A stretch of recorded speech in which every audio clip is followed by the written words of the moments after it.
Huwag kang mainit bago mo i-share. Isipin mo saglit, baka to hype lang, walang batayan. Gawa ng vlogger na trip lang magpabayaan. Sabi nila, dapat daw iban, pero teka lang tol, hindi yan ang daan. Di mo malulutas kasi nungalingan kung pipigilan lang ang malayang usapan.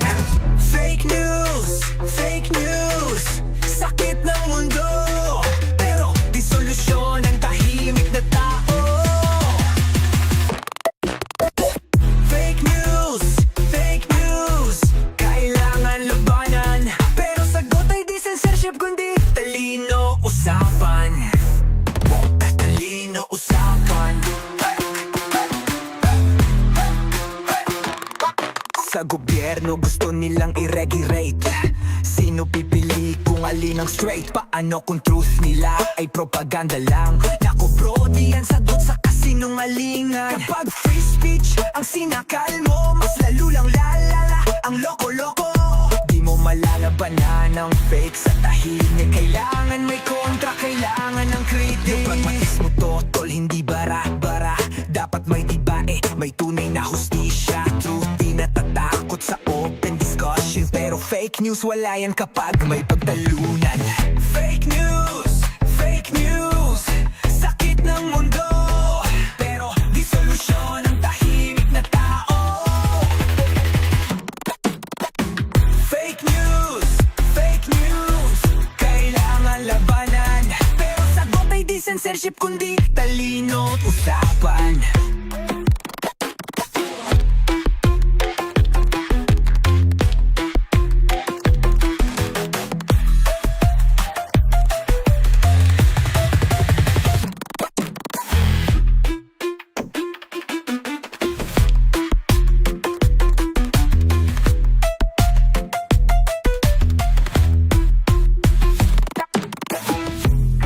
Ano kala mo solusyon ay ban?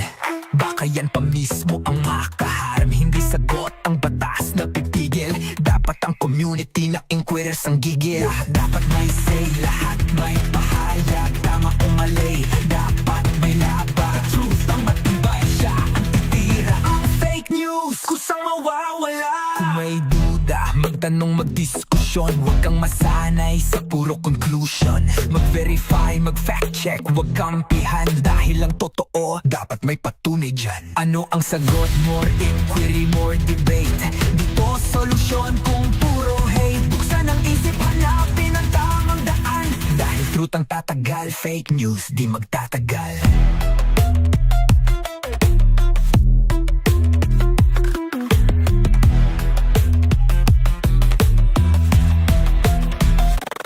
Yo, pragmatismo to, tol, hindi bara-bara. Dapat may debate, may tunay na hustisya. Truth di natatakot sa open discussion, pero fake news wala yan kapag may pagtalunan. Fake news, sakit ng mundo, pero di solusyon ang tahimik na tao. Fake news, kailangan labanan, pero sagot ay di censorship kundi talino usapan. Fake news, wag namang pakuto, pero di rin sagot ang gobyerno mo. Fake news, ang sagot ay malinaw. Mas maraming inquiry, mas may liwanag.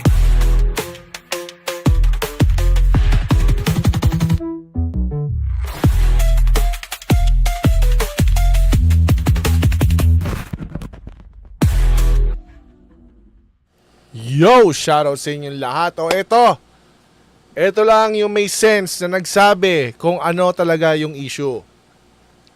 May sense. Bakit? Whether he is aware of it or not, it doesn't matter. Descriptive yung sinabi niya. This is the problem sa field. This is the problem in practice. Since we are pragmatist,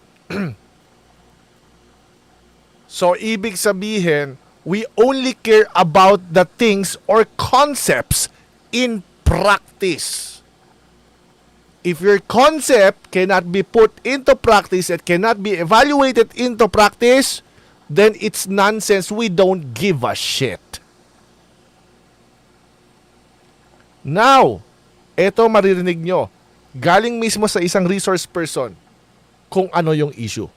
That's why you cannot regulate it. That's why you cannot make laws about it. Why? Here we go. Good morning po, Chair. Siguro po ang share ko lang po is, kasi ang nakikita kong problem po, kanina na-mention ko kay Congressman Barbers, yung communication kasi, ang fake news kasi nagmumula yan kapag walang enough or convenient communication. For example, ako,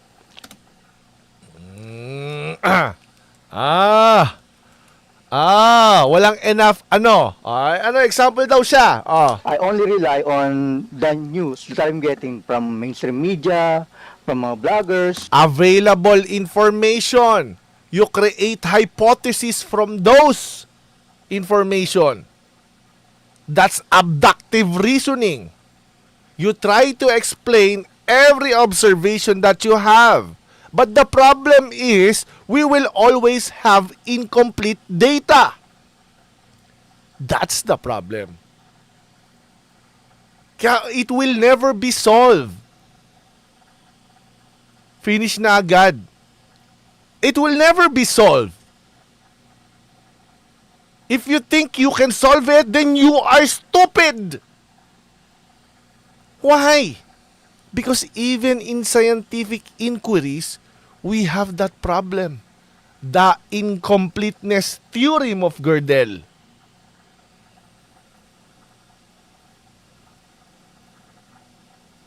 Oh, transparency sagot.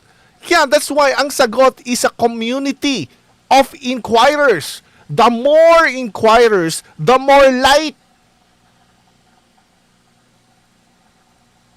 Inquirers, yung mga community of inquirers with the same goal, with the same interest, yun yung sagot sa fake news. The more people na mag-dive to sa topic at they do their own investigation, mas maraming information na lalabas. Pag mas maraming information na lalabas, magkakaroon ng self-correction yung mga hypothesis na mali. Maraming madidebunk na hypothesis. Kapag na-debunk yung mga hypothesis, basura na yung mga yon. Hanggang sa may matira na that can explain a lot of things, if not all. And isa sa mga solution is follow us, the pragmatist. That's one of the solutions. Censoring or making laws is never the solution. The solution is a community of inquirers who has the same goal. What is the end goal of inquiry? The ultimate goal of inquiry is the truth. Ito, experience mismo niya ha. That's why you will never solve it. You can never solve it. Even science cannot do that. Kailangan naman yung mga delusion nila, kaya nyo isolve yan. You cannot. There's a gap in knowledge. That's the problem. On the news that I'm getting from mainstream media, from mga bloggers. So kung Even the mainstream media can be paid for and actually give you misleading information. Right? We know that. We've seen it a lot of times na. So many times. It's not quantitative. nakikita ko online on my timeline, nakikita ko napapanood sa TV and radio. Yeah, So, that's how abductive reasoning works. It's descriptive. Our brains are actually wired that way. We connect the dots. And because of that, automatic na connecting the dots, we will make mistakes. That's why we filter those mistakes by creating or adjusting our hypothesis. May mechanism na self-correction. for you to be reliable. That's why we have methods to actually manage our biases. So, siguro kanina, for example, I asked around, paano ba magkaroon ng access dito sa House of Representatives? Paano po makasama na ma-invite as part of the media? Ganon. So, na-mention ko kay Congressman Barber, sabi ko, I've tried replying to the email, yung mga email po na nag-invite sa akin dito, pero walang sumasagot. Aha. So, twice na po ako nag-email, nag-reply ako, pero walang answer. So, kaya nga I appreciate na pinadalan ako binigyan ako ni Congressman Barbers ng email address para direct na sa kanya. So, siguro, ganun nga po. Ang nagmumula po kasi yung fake news, Saan nagmumula yung fake news? kapag kulang yung information na nakukuha namin. There it is! Nagsisimula ang fake news. Right? Doon nag-stem. Pero not everything that stems from incomplete information ay fake news. Okay? Because if you actually present it like I do, I'm so transparent that this is a hypothesis. This is not deductive. This is abductive. Those people na mayroong like 2 units ng philosophy, they would understand what I'm talking about. Kaya, I'm offering you, congressmen, gawin yung state-sponsored yung Pragmatism for people to know our methods. Gawin yung state-sponsored yung Pragmatism. Marites is yung laging mali. Pragmatism is yung may methodology ng pragmatism. That's the only way ipalaganap nyo sa buong population on how to do it and i-ridicule nyo yung mga tao or i-down nyo yung image ng mga tao na mga marites lang.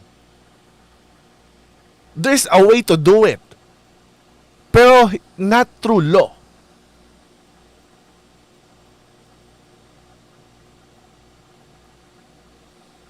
O kaya may pag-partner kayo sa amin, private-public partnership. The upgraded one, Pragmatism. Yes! Gawin yung state-sponsored yan. I'll give you all the credits and the trademarks. Go ahead, go get it. May isa na ako kanina.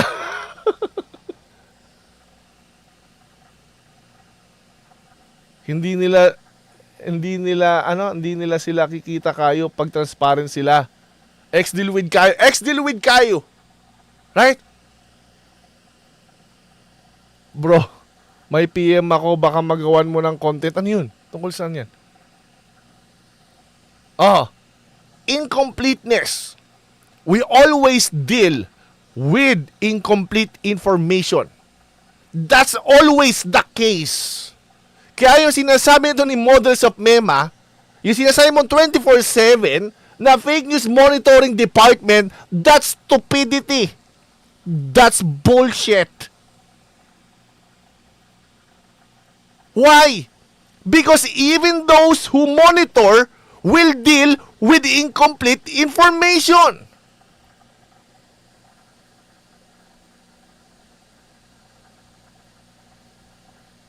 Ang abductive reasoning relies on hypothesis. Hypothesis testing. Papasok pa lang ang deductive doon sa testing. Hindi na papasok sa hypothesis generation. Kahit gano'n ka-crazy yung hypothesis mo, it doesn't matter. Kaya nga maraming conspiracy theories eh. Di ba? Because ganyan tayo wired. Ganyan yung utak natin wired. Wala tayong magagawa dyan. That's a product of evolution. That's why we survive this long because of that. But the problem is, maraming mistake dyan. Yung mga maraming mistake na na-commit dati in evolution, they're dead. Yeah. Just wanna say hi. Hello, Teresa Terada. As much as I appreciate how much you shared your being pragmatic, everything you say, I learned so much from you. Thank you, Ma'am Teresa Terada. This is why pragmatism is so important. And also, teaching basic logic sa elementary after they actually know how to read is also important. We always deal with incomplete information. That's a fact. I'm sorry, even the courts cannot render with absolute certainty. Kaya nga may beyond reasonable doubt, di ba?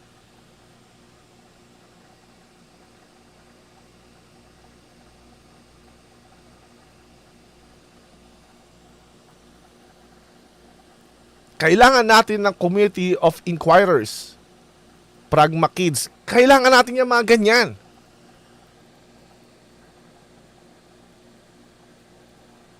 That's the key, teaching kids logic. Yeah. Teach them how to think, not what to think. Ilang beses ko na sinasabi sa mga live streams ko. Okay? The Romans, the Greeks. After the kids learn how to read, the next thing they teach is actually logic. They can do it. That's how we change this bullshit. Mas kukonti yung mga mali natin sa pag-create ng hypothesis.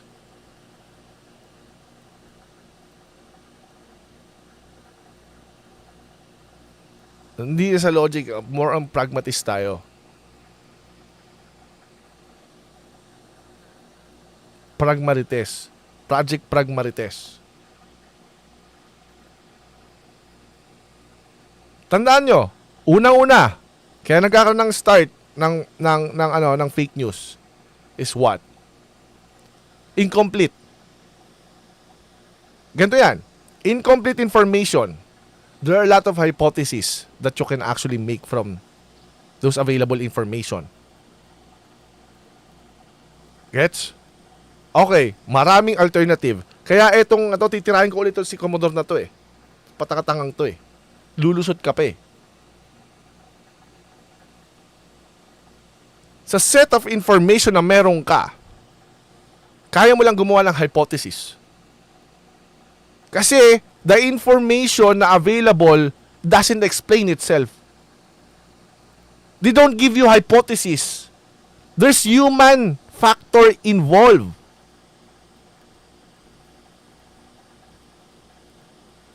Laging merong human factor involved sa hypothesis making. Yung mga evidence sa paligid mo, they don't give you hypothesis. You create that. You infer that from. Nakikita mong evidence dyan.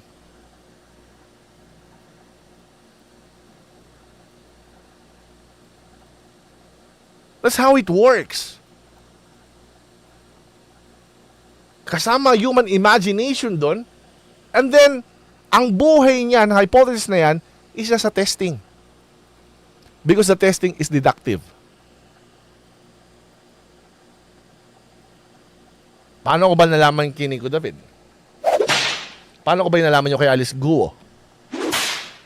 Because of that.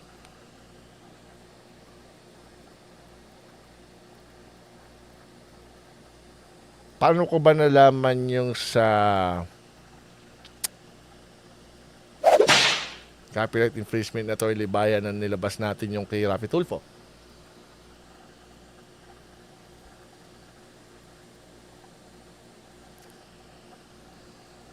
All theoretical deduction. We actually predict kung ano makikita nating evidence kung tama tayo sa hypothesis. Right? That's how it works. Kung tama tayo sa hypothesis natin, then ito yung expect nating evidence or mangyayari or makakuha tayo ng evidence in the past and in the future na lalabas kung tama tayo sa hypothesis natin. Kung contrary yung lumabas and then mali yung hypothesis natin. Tandaan nyo yung sa maleta. Even si Maharlika, dinidibang ko. Kasi we need a better hypothesis. Her hypothesis is bullshit. So we need to refine that. Nangyari lang yon because naging isa kami sa inquirers. Community of inquirers. Napipino ngayon yung information hanggang sa naglabas ng ng NBI. Lumabas, yung nilabas nung NBI na official ay kinontra yung sarili nilang statement dun sa RTIA. Cool. As a pragmatist, we need to rely on the NBI because mas mataas yung value non official at mas maraming mawawalan ng trabaho if they're wrong. So, nung nilabas yung NBI, we corrected ourselves by relying on the NBI. Ang importante dito is, yung pride mo ay walang room sa hypothesis testing.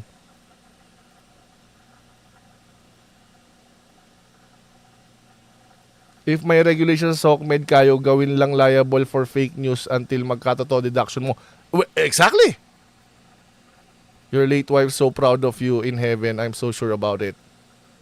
Siya nga si Pragmatism eh. Hindi, ugali niya talaga yun, yung sa Pragmatism. Oh, tuloy natin. Paano mo isa-solve to incomplete? So, ang nangyayari, kasi po ang balita, kulang yung information na nakukuha namin. So, ang nangyayari, kasi po ang balita, ang nilalabas po namin, sometimes, unahan po yan eh. Kapag kayo ang nauna, kayo ang babasahin, syempre, kayo ang papanoorin. Correct. Pero pag kayo nahuli, kung napanood na nila o nabasa na nila from another media, wala ka na. And to be honest, kayo sa Senado, kayo mga incompetent sa Kongreso at sa Senado, you actually rely on the vloggers to actually solve problems there too. Huwag na tayo maglokohan. Because kami nasa field, we know our shit.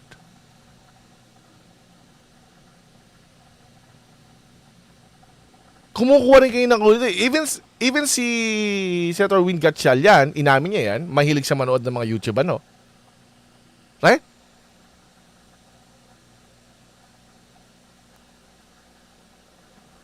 Tingnan nyo na lang. What if isa lang yung pinapanood nyo tungkol kay Alice Guo? Would you actually solve the problem? No! The only reason that you actually solved it is because of a community of inquirers. There are a lot of available information about that, and then you actually use your own critical thinking to actually reconcile things sa utak mo na actually make sense to sinasabi niya. Actually make sense din to. Doon papasok yung pragmatism. You reconcile the two. Okay, this is bullshit and this is bullshit. But this, I get this. Kasi ito yun, nakita namin sa ebidensya namin.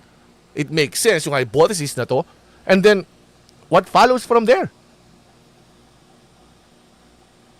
The only reason na you can do that is because of a community of inquirers.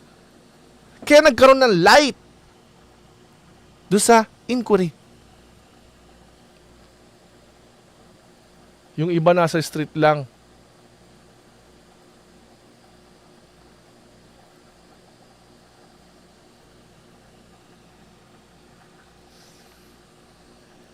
Hindi ka nababasahin, hindi ka pupunta ng iyong followers dahil nabasa o napanood nila.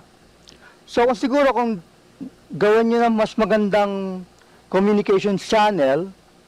So, every time kasi ang ginagawa ko ganon. For example, pag meron kaming problem with sa LGU ng Pasig, taga Pasig po kasi ako, so I communicate directly with the VP, the mayor, and binibigyan naman nila ako ng access para mas madali ko sila makontakt. So, ganun din po sa mga government officials kasi, for example, I get invitation from government agencies. Na-invite po ako sa DOST, DOT, DepEd. So, pag may mga events sila, may mga press releases sila, we get it. Pero yung hindi po lahat nagbibigay ng ganong ka-convenience na magbigay ng information sa amin para we can properly disseminate yung mga information na tama. Alam niyo, government, ayaw niyo i-adapt yung pragmatites ko o pragma kids. Hello, July. Pragmatites, pragmatism, no? Ayaw niyo yun. Ayaw niyo state-sponsored yun, no? Kasi makapag-isip yung mga tao. Meron pa isang solution. Do it something. Ganun pa rin. Same pa rin tayo ng community of inquirers. Gawin nyo ganito. Gumawa kayo ng isang platform about these issues. The government issues. Ganito gawin nyo. Gayahin nyo yung sa mga scientific journals. Peer review. Because you cannot actually control the hypothesis. That's how we work. Ganyan tayo naka-wired. We create the craziest hypothesis ever. That doesn't mean it's fake news. Fake news is may intention to actually deceive. It's not only falsehood. Kasi lahat tayo ay fake news na kung falsehood lang yung sinasabi mo. Of course, kung incomplete yung information mo, marami ka mamimiss. But what can you do? It's not available. Ay, ibig masabi, ang alternative ba is manahimik ka na lang? Hindi pwede yun. Katarantaduhan yun. Kapag umingay ngayon yung fake news, mapapwersa ngayon yung taong involved na magsalita against it. And then kapag nagsalita ngayon yung tao against it, then may community of inquirers ulit to actually assess the coherence of his statement and the narrative dito sa kabilang side. Then itatapon yung mga incoherence, inconsistent, and then makakabuo ng panibagong hypothesis, and then that's gonna be tested. Two hypotheses will be reconciled sa third hypothesis. Yung parehas na hypothesis is matatapon, gagawa ng panibago, and then tsaka ngayon itetest. Until palapit ka ng palapit sa truth. Pero kung alternative nyo lang is, hindi ka pwede magkamali. Manahimik ka na lang. Wala tayong gagawin lahat, pati kayo. Mga incompetent din naman kayo yan. Incompetent din naman kayo dyan.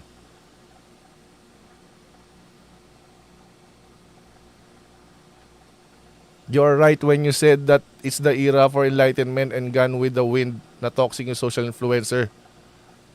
Hindi nila alam yun. Alam drama, investigate, ending, wala. Nagigets niyo yung point? You need to create a community of inquirers for every issue in the government. Make them review one another with reason. Hindi pwede yung opinion lang ni Coach Jared na kabobohan. Ang hipokrito! Nakita niyo yung ito yung Bicam report. Paano pagsabihin ko sa yung hindi yan blanco? Yun, naturally will die out. Mawawala ng credibility yung mga yun. Doon sa community yan. Why? Isipin mo, blanco na nga. Sabihin mo, may laman. Ganun ka kay-stupid. Mawawalan ka ngayon ng credibility sa mga tao. Let them. Pabayaan mo magbanggaan yung mga walang kwenta at may kwenta. Kasi ang matitira lang dyan yung may kwenta. Then they will actually debunk each other sa reason. Sa kanila, debunk ang yun nangyayari. Pero technically sa kanila, it's actually It's actually an activity. Like how philosophers talk. Pride and ego, walang room yan dito. Even the police, do sa mga investigative bodies, they know. They can easily say na, "Oh, unless we're wrong, then maybe our hypothesis is wrong. Nung unang theory natin is mali na simula pa lang. Then let's change it. Start from scratch." Well, bakit? Well, one of the part nung nag-review sa atin, they actually debunked us on this side. And he's right.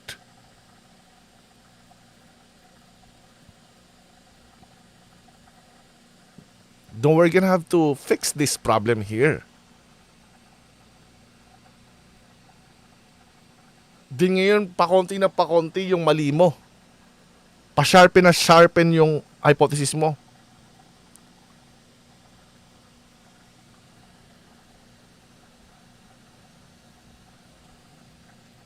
May lamang wala.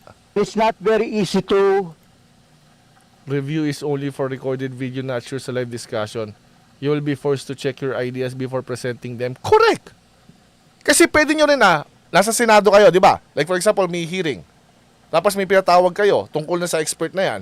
Okay, doon sa thread nung nilagay mo tong hypothesis na to, itong idea mong to, there's an important note there that actually debunked this side. How would you answer that?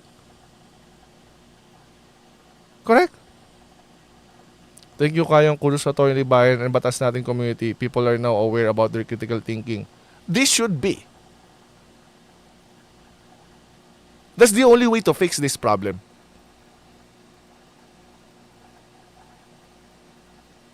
Pabayaan mo silang gumawa ng group nila kung UVIP yan, kung Team Kengkoy, Team Ascals, di ba? Team Diaper. Mamamatay din naman yung mga grupo nila sa isang pangalan ng grupo nila. Naturally. Dahil they're incompetent. They don't know shit. Doon magkakaroon ng credibility yung mga tao based on those successful prediction from their hypothesis. Diyan magkakaroon silang makaka-earn sila ng good reputation. Because you cannot actually twist the truth. Every time you actually yung pumasok sa tunay na pangyayari, because of your hypothesis, because of your derivation, your prediction, then ibig sabihin, credible ka. Hindi ka nasusway ng political shit. It is what it is. We don't care. Dun tataas ngayon yung rank mo as reliable resource person.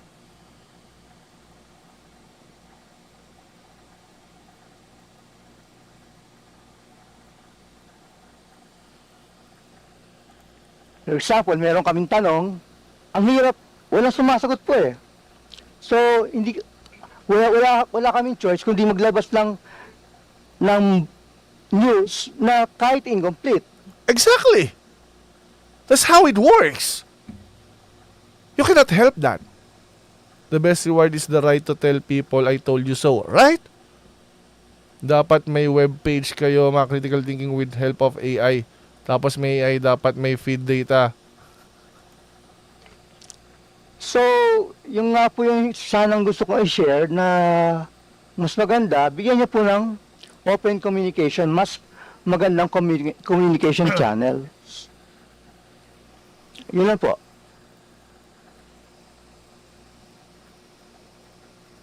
Thank you. The next is Attorney. See? Nagets niyo yun? It always starts with the incomplete. There's a gap in knowledge. That gap actually breeds mistakes. Those mistakes yun yung sinasabi nating fake news. But being wrong is different sa intention mong labanan ng fake news rin.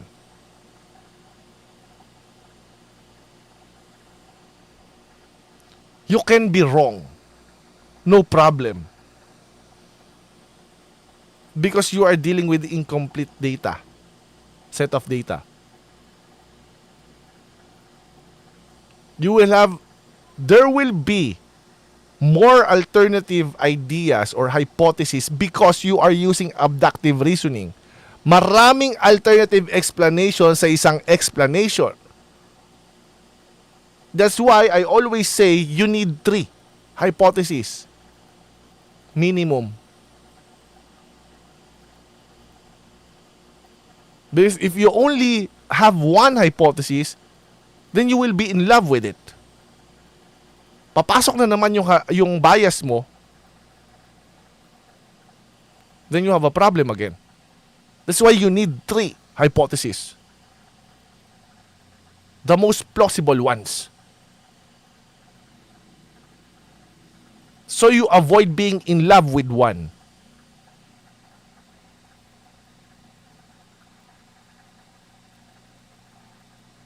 Kasi yan ang sakit ng tao. They're so in love with their own hypothesis to the point they're gonna do ad hocs. They're gonna save it because they're so in love with it. That's why you need 3. Para matanggal mo yung attachment mo sa hypothesis mo. If you're wrong, then you're wrong. You adjust your hypothesis then.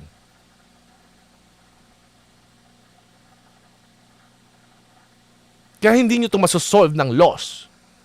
You cannot make laws to make people smart, you stupid!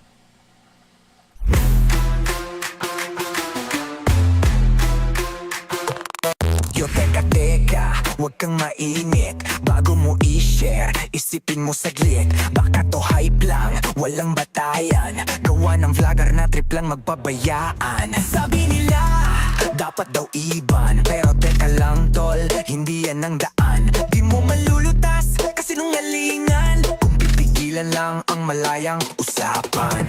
Fake news, sakit ng mundo. Pero di solusyon